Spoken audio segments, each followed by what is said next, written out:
여러분 반갑습니다. 박도사 예국TV입니다.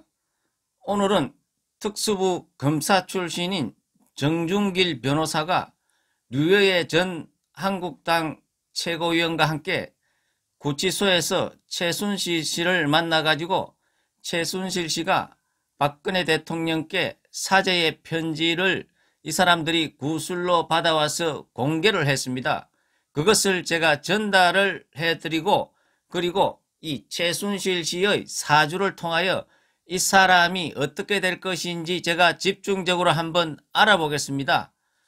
자, 먼저 최순실 씨는 변호사님을 통해서라도 박 대통령님과 국민에게 제 마음을 전하고 싶습니다.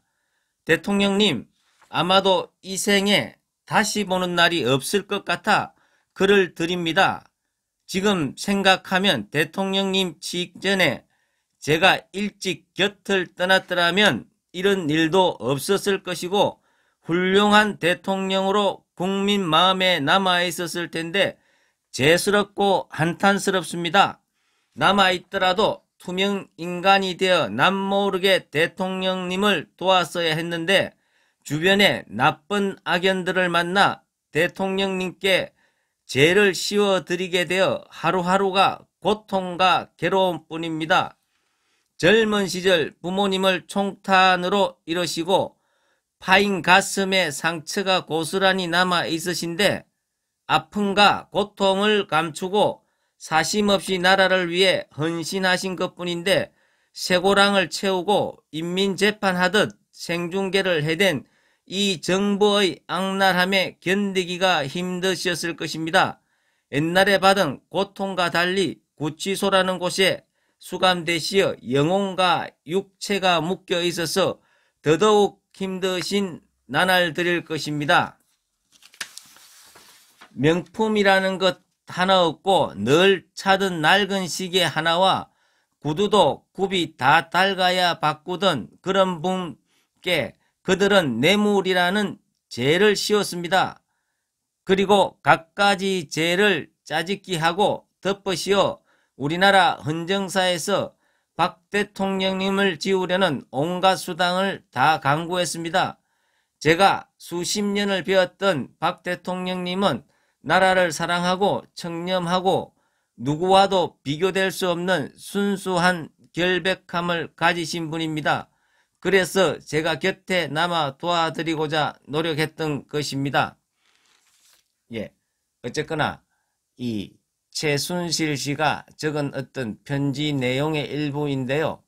제가 최순실 씨의 사주를 한번 들여다보고 말미에 또 나머지 편지 부분을 한번 소개를 해보도록 하겠습니다. 그래서 최순실 씨의 사주를 한번 풀어보겠습니다. 이분은 2014년도에 최서원으로 이름을 개명을 했습니다. 1956년 7월 30일 양력으로 이렇게 프로필에 나와 있습니다. 이것을 사주로 한번 구성을 해보면은 병신년, 을미월, 무술일 이렇게 볼 수가 있습니다. 시를 제가 알 수 없기 때문에 세 주만 가지고 한번 분석을 해보면은 이 사람의 일주는 무술일주입니다. 무술이라는 것은 무토는 큰 산을 의미를 합니다. 그래서 이 토일간이 많은 사람들은 어떻습니까? 이 산은 흙으로 이루어져 있지 않습니까? 흙은 어떻습니까? 거짓말을 하지 않습니다. 그래서 이 무토일간들이 보면은 좀 속과 겉이 같다 이렇게 볼 수가 있습니다.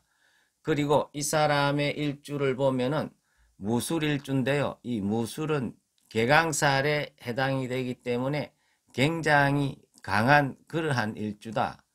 그리고 이 아리오로 청강과 지지의 기운이 같기 때문에 간여지동이기 때문에 자기의 어떤 고집이 굉장히 셉니다. 그래서 이러한 일주의 여자들은 결혼 생활을 끝까지 잘 못하는 경우가 많습니다. 자기 고집이 너무 세기 때문에 남자와도 충돌이 좀 많이 일어날 수가 있습니다. 그리고 이 사람 같은 경우에는 월주와 일주의 지지를 보면은 술미, 술미파가 형성이 됩니다. 이 술미파가 되면은 또 이 사람이 어떻습니까? 이 파살은 사람을 좀 배신을 할 수 있는 그러한 기운이다. 이렇게 볼 수가 있습니다.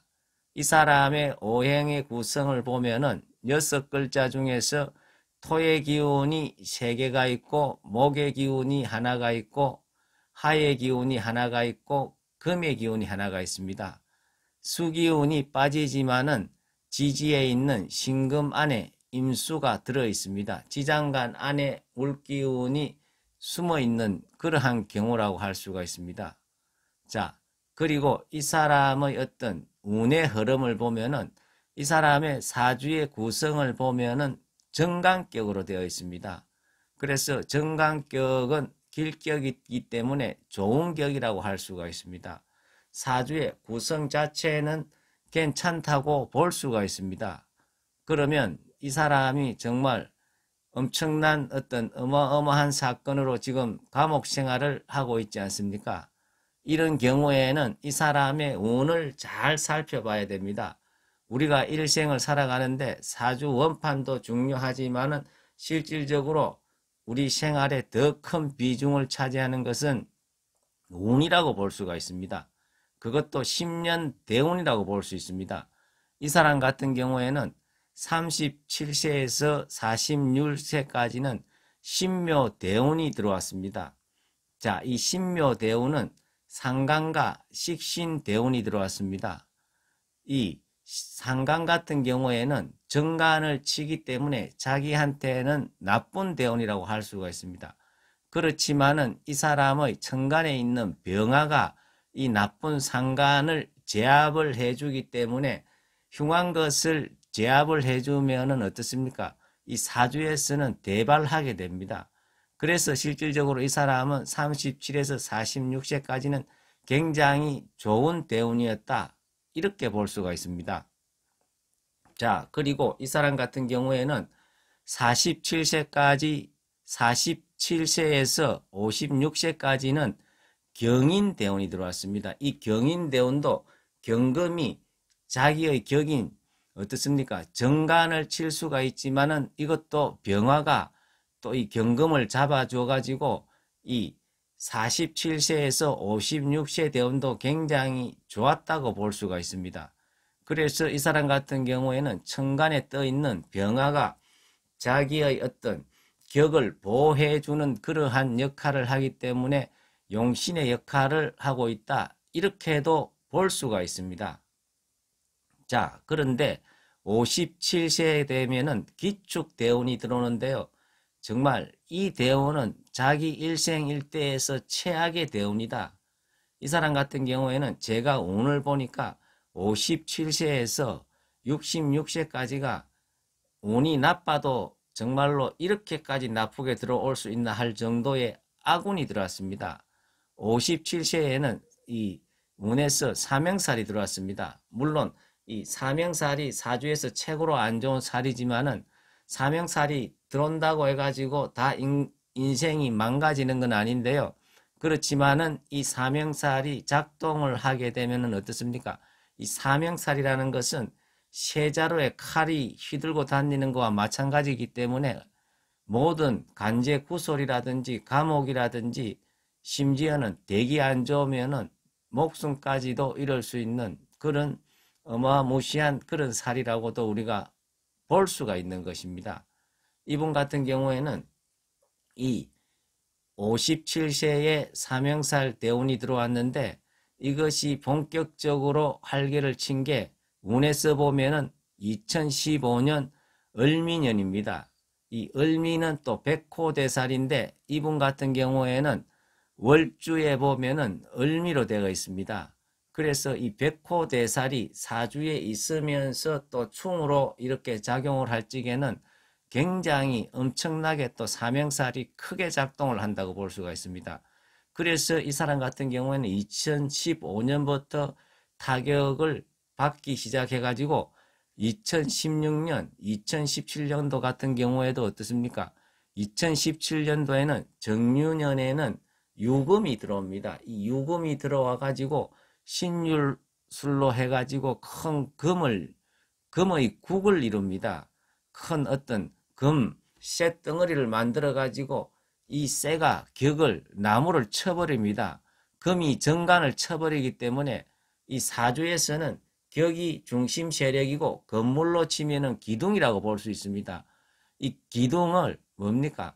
큰 중장비가 들어와 가지고 쳐버리기 때문에 집이 무너지는 식으로 엄청난 2017년도에 타격을 받았기 때문에 그때 감옥도 들어가게 되고 모든 것이 끝장이 나는 이런 운이 아니었나 이렇게 볼 수가 있습니다. 그리고 2018년도 같은 경우에도 무술년 같은 경우에는 사명살을 깔고 있는데 또 형살이 들어옵니다. 그리고 2019년도 올해 같은 경우에도 급제운이 들어옵니다. 급제라는 것은 급탈을 당하고 자기 재산이 날아가는 그러한 운입니다. 자, 어쨌거나 이 사람 같은 경우에는 사주 팔자 같은 경우에는 그래 나쁘지가 않는데 대운에서 57세 때 이 기축대운이 본인한테는 사명살도 되고 또 급제대운이 되는 것입니다. 아리우로 너무나 안 좋은 운이 들어왔는데다가 대운이 안 좋으면은 세운이라도 1년 운이라도 좋아야 되는데 1년 운도 사실 너무 안 좋게 들었습니다. 제가 그 조국 사태가 일어나기 전에 조국이 민정수석으로 있을 때 7월 16일 날 제가 방송을 했지만은 조국도 너무 운이 안 좋으니까 법무부 장관을 하면 되지가 않는다. 만약에 하면은 어마어마한 당신이 일생일대에 겪지 못했던 그런 엄청난 일을 겪는다고 제가 이야기를 했습니다. 그렇지만은 조국이 그것을 무시하고 법무부 장관으로 가가지고 결과에는 험한 꼴을 당하지 않았습니까?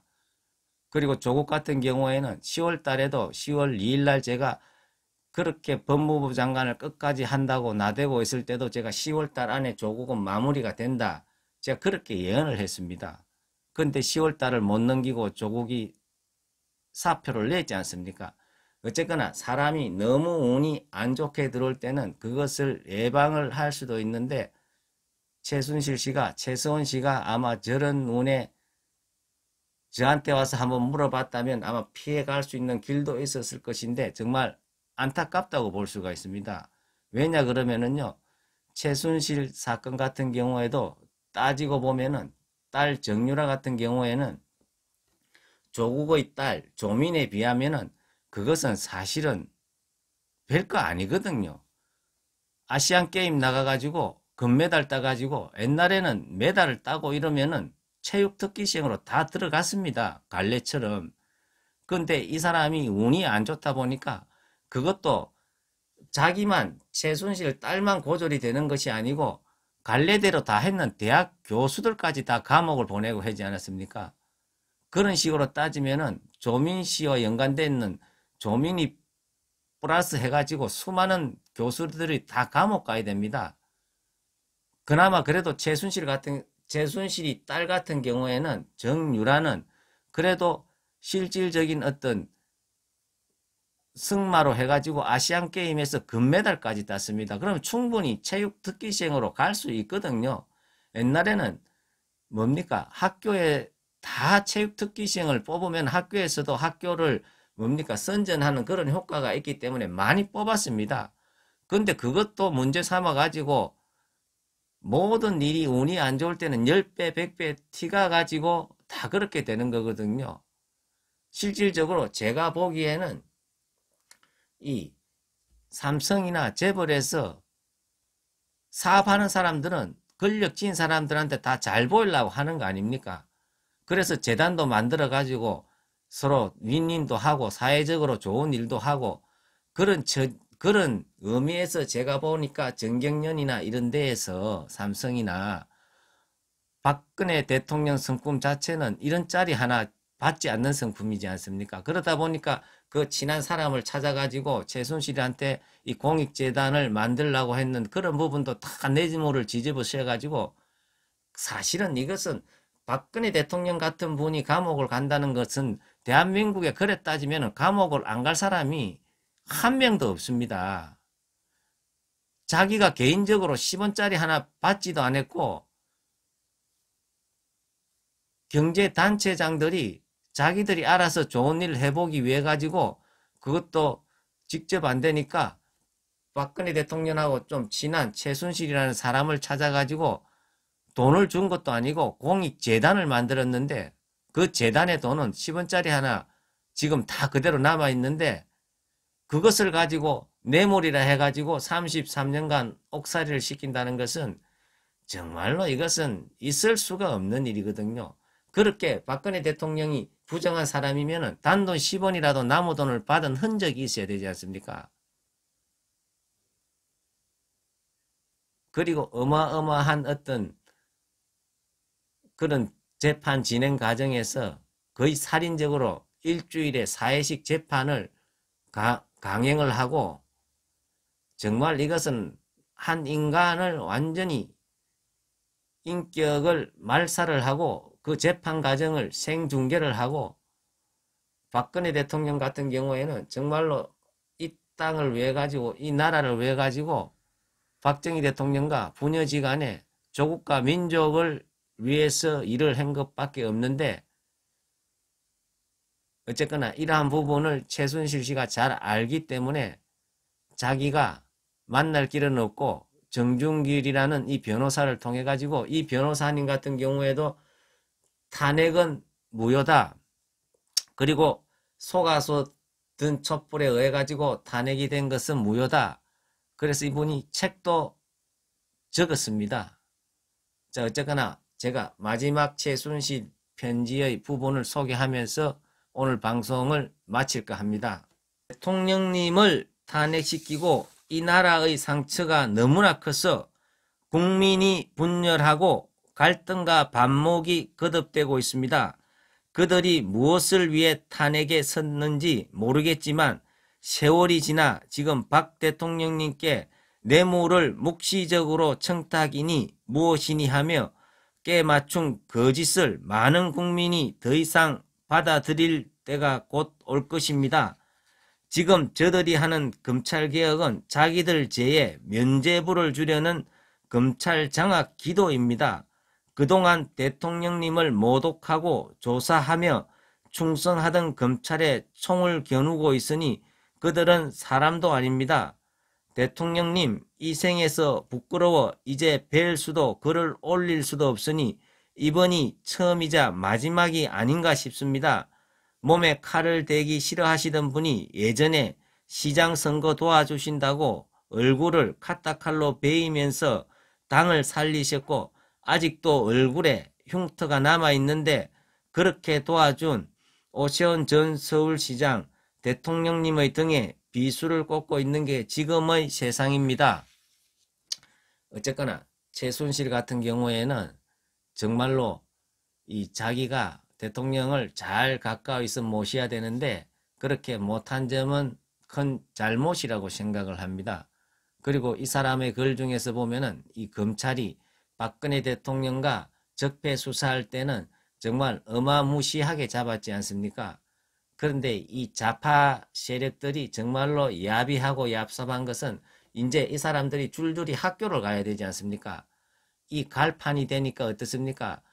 무슨 검찰개혁이니 무슨 인권이니 해가지고 정경심이 같은 경우에는 정말 일국의 대통령이고 뇌물 한 푼 안 받은 사람도 정말 포토라인에 쓰고 이렇게 검찰 조사를 정말 무리하게 엄청나게 받는데 이런 사람들은 뭔지 모르지만은 우리 국민들이 공부를 하고 있는데 얼굴을 한번 볼 수도 없고 조사받는 시간보다 검토하는 시간이 많고 야 정말로 이 대한민국의 이러한 진실들이 국민들한테 낱낱이 알려져 가지고 박근혜 대통령께서 정말 명예를 회복하고 이 국가와 우리 민족을 위해서 다시 한번 일해 주실 것을 간절히 부탁을 드리겠습니다.